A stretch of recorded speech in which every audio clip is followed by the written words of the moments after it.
Exercise 11.1 के question number 2 ये भी बिल्कुल क्वेश्चन नंबर 1 की तरह है, लेकिन उसमें हमें डायग्राम दिए थे और इसमें इंफॉर्मेशन दिए थे, और इसमें डायरेक्ट इंफॉर्मेशन दिए हैं और कहते हैं कि solve right angle triangle.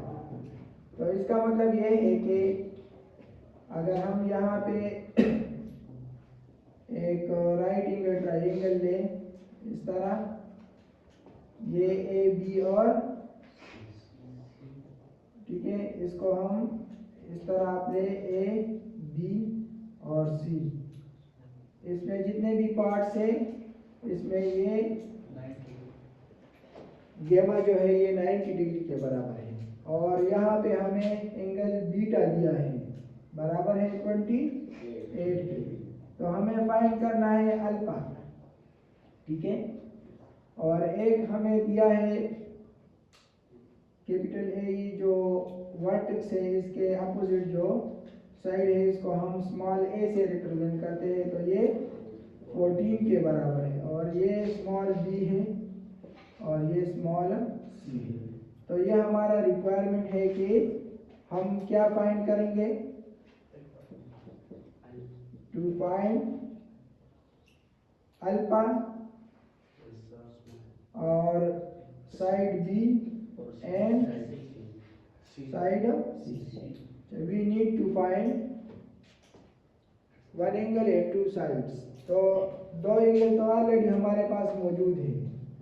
To find alpha आप क्या करेंगे, as we know that alpha plus beta plus gamma is equal to 180 degree.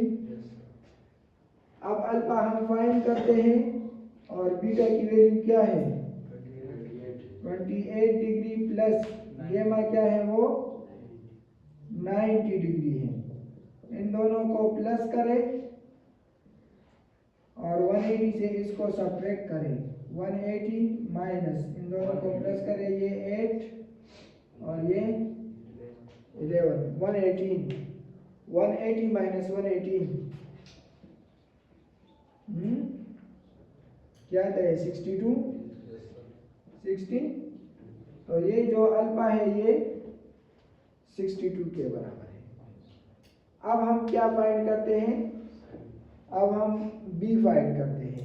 क्या फाइंड करते हैं, बी। तो आप देखें कि टू फाइंड साइड बी, अब गिवन हमारे पास क्या है, वो बेस है, बेस गिवन है और परपेंडिकुलर हम फाइंड करते हैं। तो परपेंडिकुलर और बेस के दरमियान जो रिलेशन है वो क्या है, टेंजेंट। देखिए tangent alpha is equal to perpendicular divided by base. ये आप याद रखेंगे और इसको समझेंगे, इस तरह आप फाइंड करेंगे। तो यहाँ पे हम हमारे पास जो एंगल है वो क्या है, बीटा है।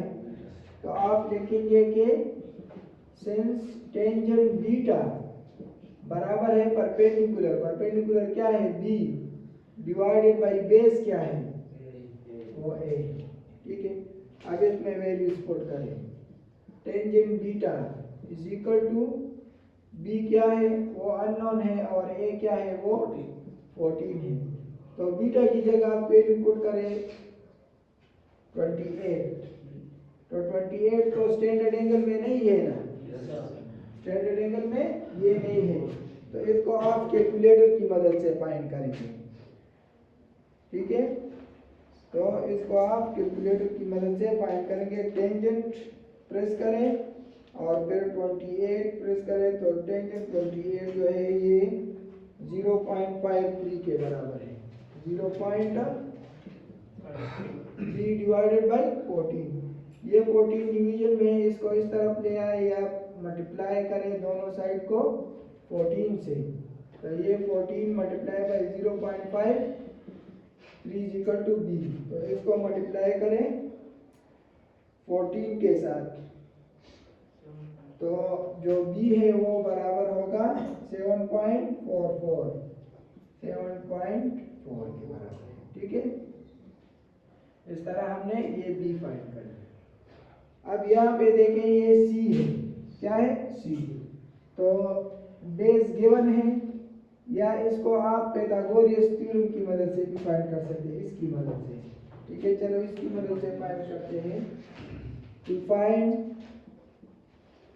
सी वी यूज पाइथागोरस थ्योरम, जो कि बराबर है hypotenuse square is equal to perpendicular square base square या base square plus perpendicular square. ठीक है, तो ए की वैल्यू क्या है 14 है, तो ए 14 स्क्वायर प्लस बी क्या है 7.4 स्क्वायर।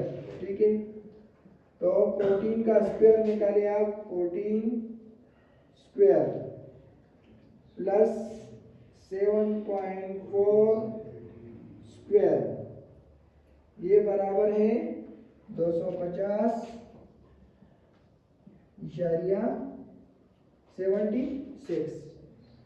सो taking square root both side, इस साइड का भी स्क्वायर रूट लें और इस साइड का भी स्क्वायर रूट लें, तो ये square and square root cancel with each other, और इसका आप स्क्वायर रूट निकालें तो ये बराबर है 15.8 की।